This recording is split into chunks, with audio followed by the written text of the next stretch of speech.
Metroid Prime 4 is supposed to be a more ambitious entry in the series, but is this really the reason we haven't seen anything from it? We haven't seen anything about the game for almost 6 years now, but, as it turns out, there may be a pretty important reason for that. Some people think that we haven't seen anything yet because it got rebooted at some point back in 2019. It makes sense, but I have a few issues with it. Sure, this tells us why it's been so long, but it doesn't explain the lack of trailers. Also, the game was in development for 2 years before the reboot, and still there was nothing, so something weird was going on.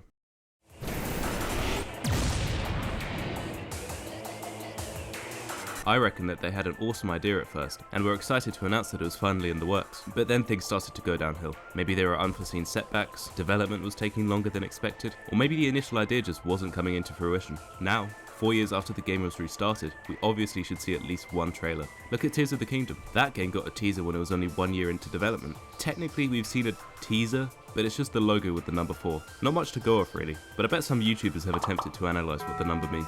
However, there are actually some hints that point us towards what's happened to this game. First of all, the game started development with Bandai Namco, but it was moved to Retro Studios, who are the original creators of Metroid Prime. This may mean that what they had in mind was a bit of a shake-up for the series. However, when developing with Bandai Namco, things started to stray a bit too far away from what makes Metroid Metroid. So, they gave the work to the original creators, who know Metroid Prime inside out. However, given it's been so long since Prime 3 on the Wii, Retro Studios may have different staff who are unfamiliar with the series, hence the long wait time. For context, the first 3 Prime games only took 2 or 3 years to develop. Sure, games are bigger nowadays, making them harder to develop, but we've also got new technology that makes things easier.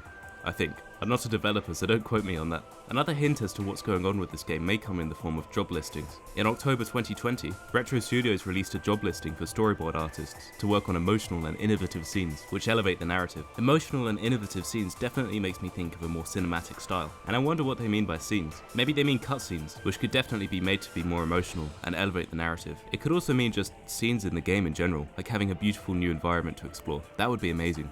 As to what the game will be like, I think it's safe to expect a much more grand game this time around. Given the long gap between Prime 3 and 4, technology has advanced a lot when comparing the Switch to the Wii, so they can definitely increase the scale of the game. Furthermore, if this game is more innovative, then maybe it could be an open world game. Metroid games are already quite open, but it'd be so cool if you could access every location seamlessly, like in Bowser's Fury, without having to load into places. Also, we obviously have to address the pandemic. While many games have released with shorter development times despite this event, and although Retro has been staffing up, hiring veteran developers who have worked on games like Halo and God of War, there's no doubt it had an impact on the production of this game. I expect the visuals of Metroid Prime 4 to look pretty good too.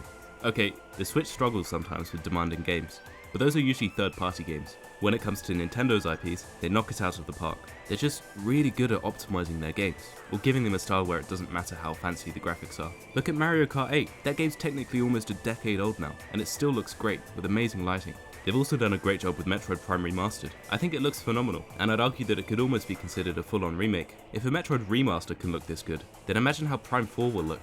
I could imagine going through some dark caves and having some really nice lighting from like glowing things or something.